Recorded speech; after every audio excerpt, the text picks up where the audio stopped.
talk about how you don't have many hoes. Down in that old barn back there, there's a huge hole. Huge hole.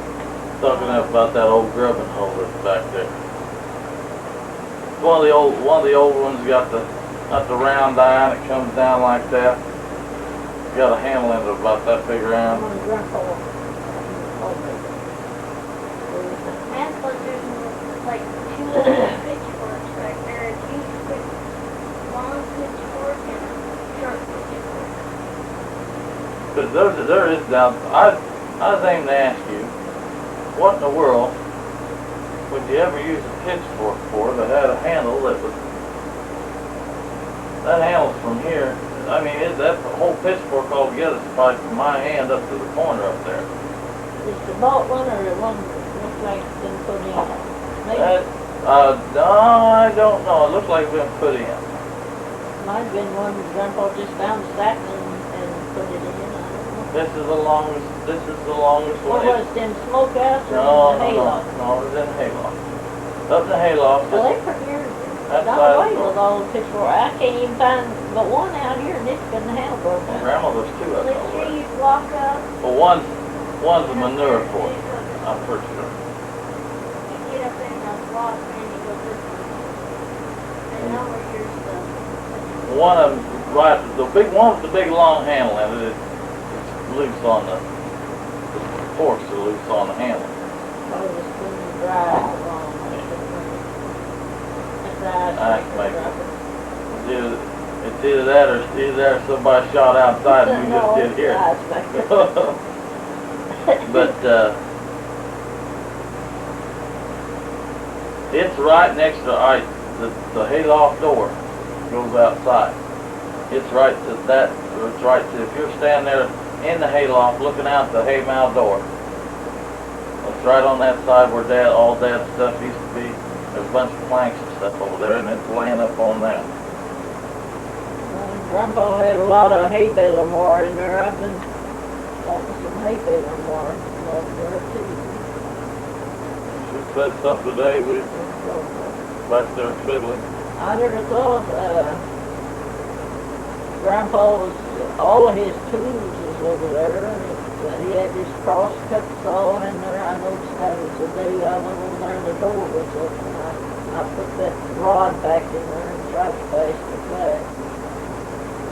And there was a hole fell out and the handle caught the door. It flowed two on it, you know. So I didn't see anything missing that I know of. Of course, there's a lot of things that they could have, the little things. The old three-wheel mower was in there. I noticed that little hand sickle where you throw, cut leaves. I've been wanting that. Thought maybe I could use that out there while they had my hole, but I thought, well, that's over there. Well, I couldn't get over there in the car, and it's too hot to walk. So I just forgot about it. Randy, he got the, well, he called it tater dig, it looked like a fork, but it was crooked, like a hole and it was a fork. He got that last year when he was over there. I don't know if he could have Grandpa's tater fork. They had a garden last year. And I said, no, I'll get you up. If you and Jeff want to, then you just want to take it. They're going to see one in. Tear them up strong. It's not that anybody, I don't think, when they got that door open, it was just because it was locked is the reason they just had their curiosity out. Because there wasn't nothing in there on working tools, and they didn't want that. Well, the one thing that I wanted them to really take the VCR and take pictures of it is that old crib, up at our house. They took Peg's grandpa had an old crib. They burnt the old barn, had a great big beautiful old barn. Well, it was, I guess it had a weak roof in it and this, that, and the other thing, but they burned it. And then they had a crib. It was an old drive-through corn crib. Drive-through in the middle, and then it had the floor on either side and the cribbing, up. And he had taken and had metal put all the way around it. and they took the cupola off the top of it where they used to put the corn in. And I went in, and it was gravel in the center, and the floor on each side. Well, I went in and took 4x4s, and went all the way across, connected the floor on both sides, took all the cribbing off the inside, and I put a plank floor all from one end to the other of it, and I put 3 stalls down this side. You know, I had a roll door on each end of it. I put 3 stalls down this side, 1 stall down this corner, a feed room here, and a tack room here, with a staircase going up, and put a loft on the top of it. I get about 200 bales of hay in the loft. You know, it's not a lot. You know, that's, Well, it's been out of the dry. yeah. And I used all the planking was just I got pallets from a friend of mine. He got them out of these steamship containers that were about this. The board planks on was this wide, about that thick, about 7.5 foot long, just shy of 8 foot long. And I did the whole inside of that thing with that. And that, I really wanted them to take, you know, get in there at the VCR and take pictures of that. Well, I'm kind of proud of it. And I built the floor up, I put buried railroad ties outside of it and made a ramp up so that you can just, you know, walk right into it and everything. There's no step. I put a walk-in door right off you walk in the door in the gear room, and the staircase for the hayloft is there. And then right off that is right there in that room. I put a walk-in door, and I didn't pay anything for any of the lumber. I got the door free. The only thing I had to buy was the nails and my hinges. And it come out real good and didn't cost me a whole lot. But I like working with wood and stuff like that. That's why I told you, you know, a long time ago, if you ever decide to get rid of any of your grandpa's, you know, old, like his woodworking chest out there, his tool chest, the one in the tool chest over there, those things, those are priceless. This is Grandpa Donahoo. Well, I guess it was his, unless it's Grandpa G. It might have been his grandpa. I don't know. But anyhow, this is Dad, Jack's dad's out here, and I don't know whether that was Dad's or his dad's or what it was. But those things. That old big bureau that's in the house was my granddad. That's the only piece of furniture. Dad, they had a clock, and it would tell the date of the year, the month, and everything. And Uncle Warren, they all agreed, you know, but each one wanted something. Uncle Warren wanted the clock. Well, Dad wouldn't bid on it against it. Well, Uncle Warren got the clock.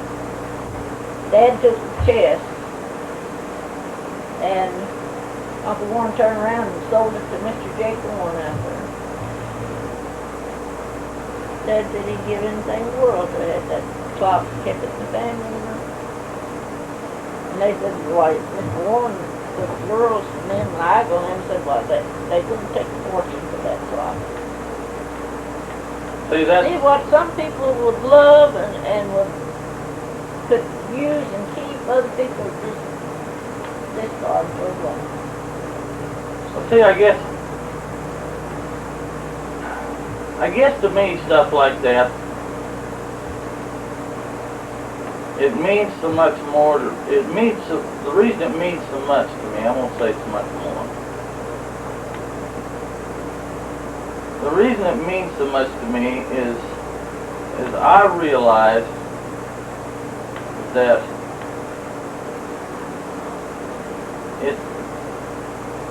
I'll never really have any more ties down here than you and Dad, and after you and Uncle Milo.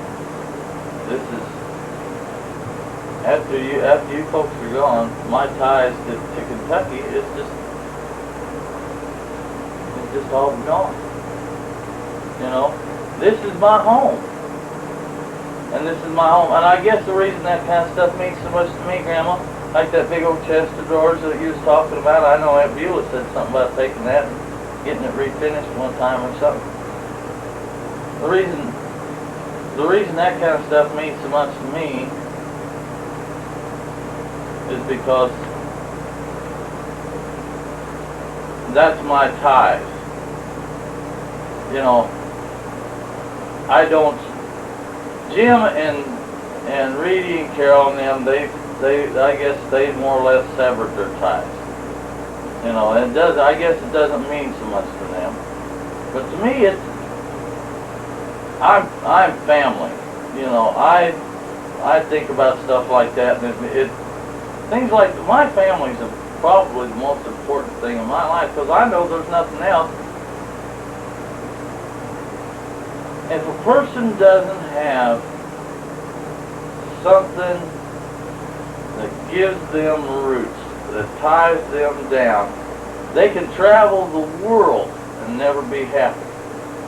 But if they've got roots, if they've got something that ties them down back to one spot, they can go any place in the world and they can be just as happy as a lark, as long as they know where home is at. As long as they can always find their way back there, that's important. That's like someone says, well, why in the world don't you bring that stuff to Mom and them over here? I said, I ain't got no place for it. Besides, that big table that Dad had built, you know, that big long table. We've eat those over there since I was big enough to know to sit on a catalog on a chair to reach the top of the table. But where in the world? I ain't got family, I never have family, and it'd be just in the way.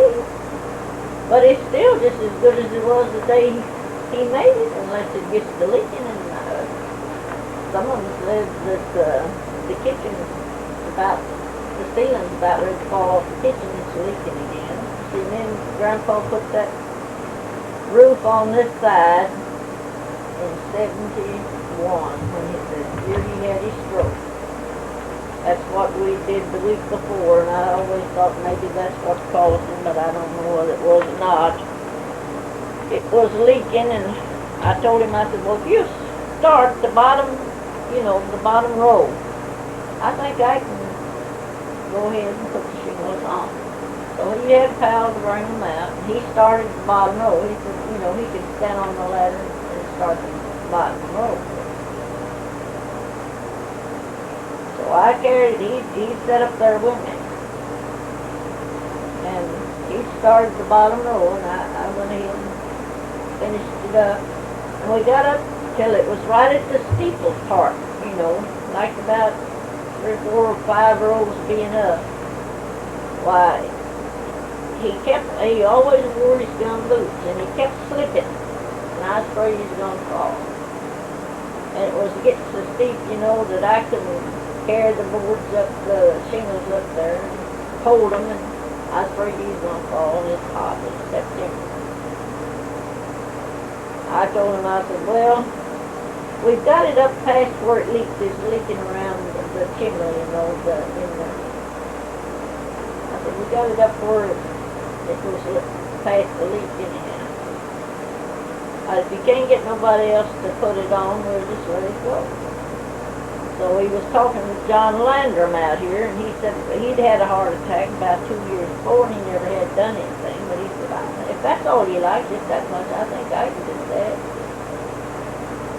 So he come and they put that on Friday and Saturday.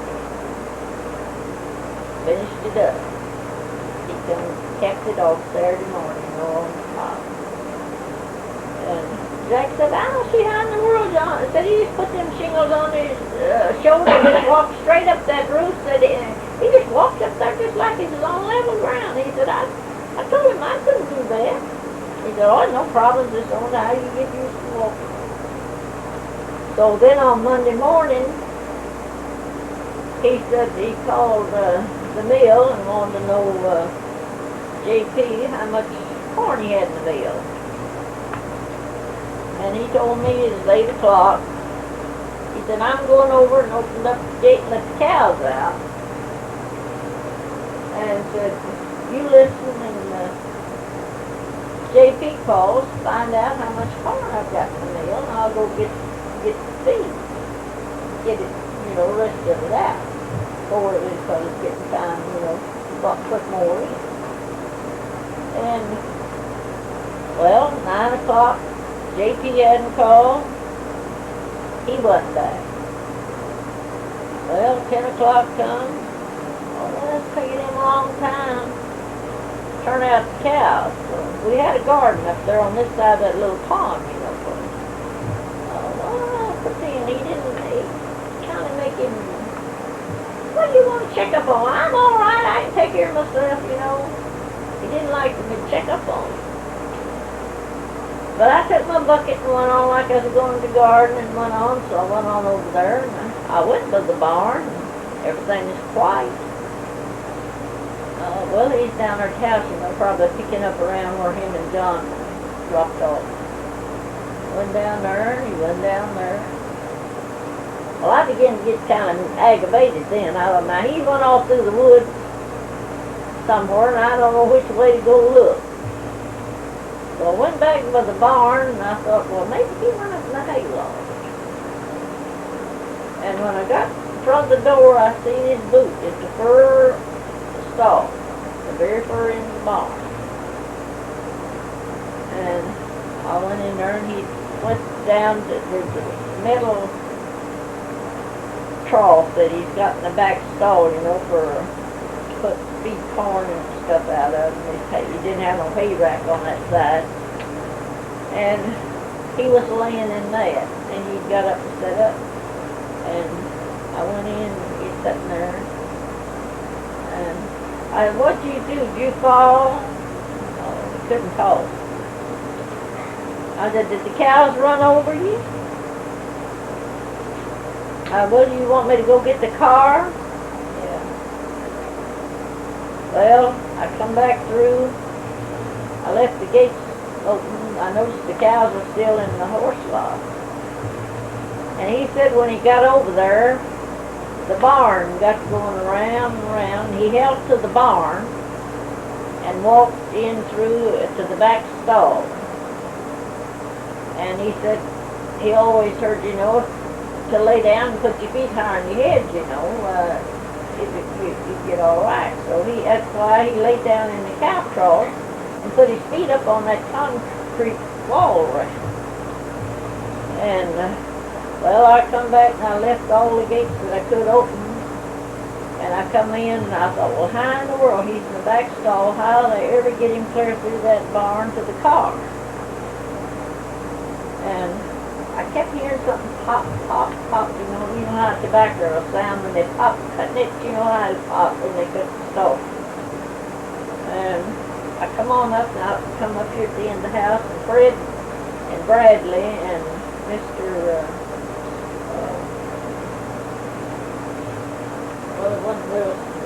Smith. And Mr. Smith is at this end. Fred and Bradley is about in the middle way. Every time I'd holler for him, of course, they'd one pop up and stalk at the back. And finally, Mr. Smith heard me, and he just stood and waited. And when Fred laid his tobacco down, he hollered. And he motioned and told him that I was hollering for him. Well, Fred and Bradley both broke and run and come up here. I said, I need you. I need to help. Well, while they was coming, I run in and called Beulah. She said, I'll be there quick if you get my clothes on. She just got in and working at the lady. And Fred and them come running up. He said, you got anything to drive? And I said, well, the car's out here and the tractor's out here. And he said, if you'd thought he'd come in his car, Well, the car was different to his, and he tried to start it, and he was scared to death, nervous. Got the car going, and went on over there, and we drove up to the barn. He got out, and he said, let's catch him until Billy gets here. Of course, here she come lickety-split, and she kicked every plank off the bridge as she went across the bridge over there. Well, Fred got him on one side, and I got him on the other, and his feet is just like a rag doll, you know. He had on his boots. Of course, we couldn't get him up high enough to put his toes drugged. So Fred said, let's put him in her car. It's 4-door, you know, so it'd be easier to get him in the back seat. So we put him in the back seat and laid him down. He sent Brad on to put the bridge back together. And of course, he was just loose, and they'd all been shook up, you know. And when she started in, the plane just all slid in, and she went down the ditch. Well, we had to wait till Fred come in. He was going to wait and shut the gates. He come, he took the 2x4 and prized her up, backed her out, and he said, go around that, you know, what kind of ditch.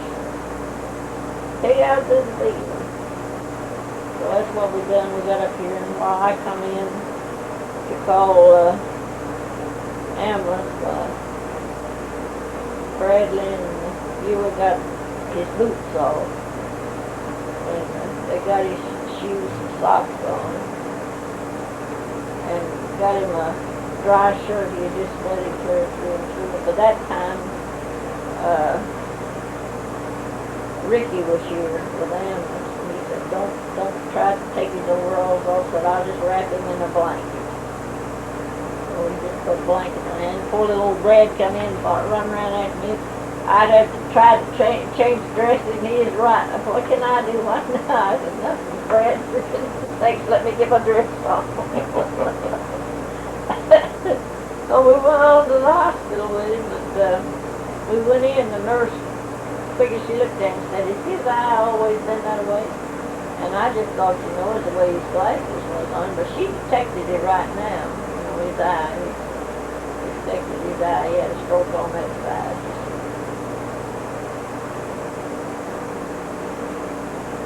I always thought maybe it's sitting up there on that hot roof putting that, but I don't know whether that was or not. Yeah, that's something you'll never know. And our child, No wonder it's so long. Lasts a lifetime. Well, Uncle Milo has never been famous for not spending money. Is there anything you want to say to any of the guys up there? Because now's your chance to, all you have to do is look right at that thing there and you're going to be talking to them. hello kids.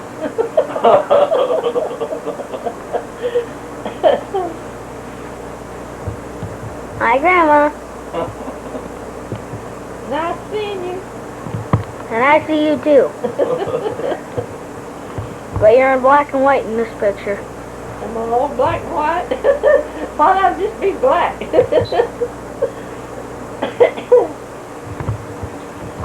Hit it. This thing is floppy.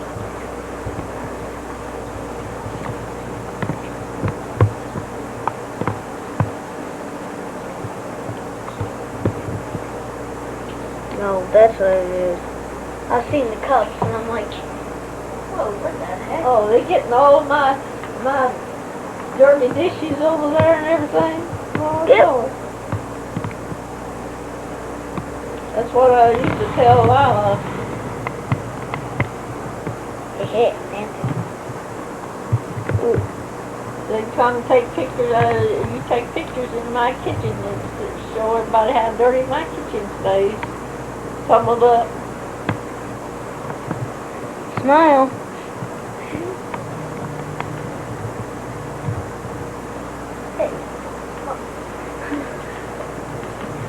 Yeah. You know, like a black and white movie. You know what would happen if Mom knew you were sitting here messing with this VCR? Whoa. TV. You would probably be murdered. Well, Grandma, we probably had better, because I don't want to get you up until the morning. Well, now you're welcome to stay, and I'll get you up anytime you want. Get No, up. because that'd just be 5 hours from now, because I'd have to get up at 4 o'clock in the morning. There ain't no sense you getting up at 4 o'clock in the morning. Oh, bother me. yeah, we're getting the salt too. You don't fix your breakfast, bro? No. I was want you fixing the breakfast. Well, why not? Ain't no such thing. Well, you have to eat somewhere, sometime. You'll be hungry. In the morning, you feel different. You do Free. right. It's free. No, it ain't. She's got to pay for it. And think of that, did you not, hit? Well, it's free to us. Ever free meals that much, ain't it, huh? You got to bear in mind, son, just because it's free to us, you got to bear in mind she still has to pay for it. She don't make as much money as we do. I don't use as much as you do either. Ah, Lordy.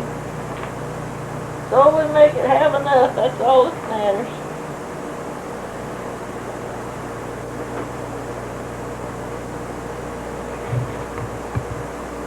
Oh, salt. Yeah, he's taking all the pictures of nice. The salt is the two little white things that look like little pears. Okay? Salt and pepper. Yeah, salt and pepper on top of my plate. Close enough. I He's knew it was getting one. where he favors pepper. Oh, he always has. He always has looked like his mom. Lord, Eric looks a whole lot like Peyton. Oh, yeah. Well, not the hair, but the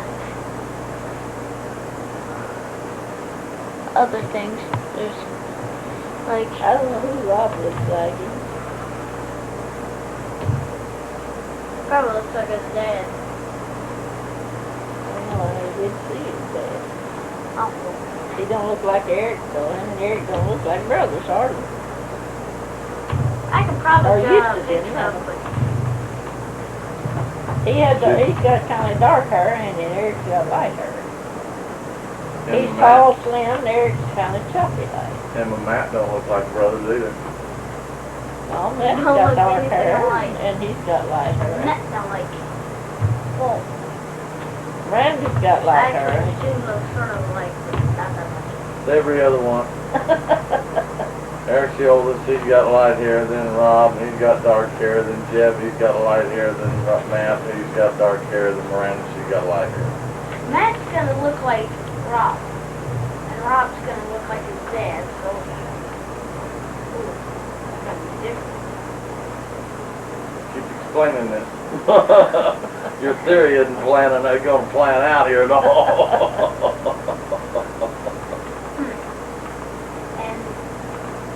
And Well, then it's nice to have one good the three wise one in the bunch. I hope I don't turn out like Eric. Jeez. If I turn out like him, I'll be in my room half my life. Eric likes to spend, well, he can't spend a lot of time outside because he's sunburned so easy and everything. So consequently, he spends a lot of times in You don't sunburn, do you? a lot of times in his room. Him, I got a tan. he turns Yeah, brown as a man. biscuit. Oh, does he? Well, that way he don't burn. You can be Well, outside. sometimes I get burned. Oh, we can all do that, yeah, if we stay out in it long enough. Well, I get brown. I'm in I it know, half my life. and I've I only get had a knocked all couple. under my skin. Dr. Jenkins told me years ago I go out to wear sleeves. I wear a long sleeve shirt. I wear some short sleeves in the house because I'm always dabbing in water. I'd never have a dry arm if I didn't. This thing, as long as you know how to turn it on and off, it's pretty much easy. And as long as you're not Famous looking, words from the maestro here. as long as you're not looking through the lens, I'm trying to see out this. It's okay. Then you're getting yourself. They're pretty much looking at you. How'd you figure that out? No. Oh, really? Like you could. Deb, you realize every look time at you touch that this. camera, you're wiggling it. That wiggles the picture. It's just figuring out what it's gonna do next. True. Whoa. Yeah. Whoa, she's moving. Oh, you're movie, Deb. Woo. Getting bigger and smaller.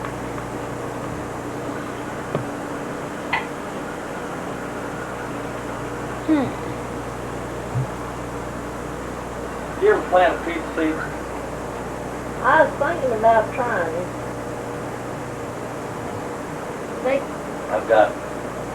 I bought a peach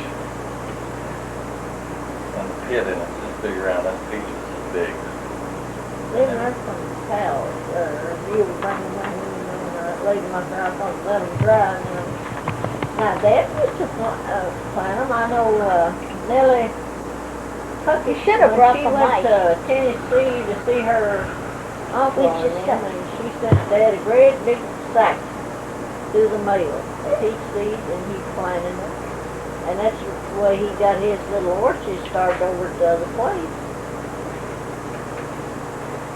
I thought, well, in there I'd Did he try. plant? Do you plant them the whole wooden thing and all? He did. They'll bust open just like a pecan. What are you doing? I'm looking for the microphone to grab my camera. I don't think it's in there. If I'd have known that, if I'd have thought it was, I'd have had it.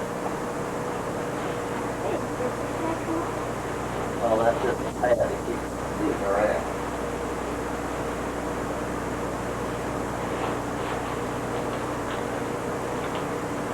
If I'd have thought there was a microphone here. There's a book about it. Yeah, I know, but I'd have thought there was a microphone with it, I'd have had it. Apparently not. One thing, we just want to put that baby up. Say goodbye, Grandma. Goodbye, good night. Be good till we see you again.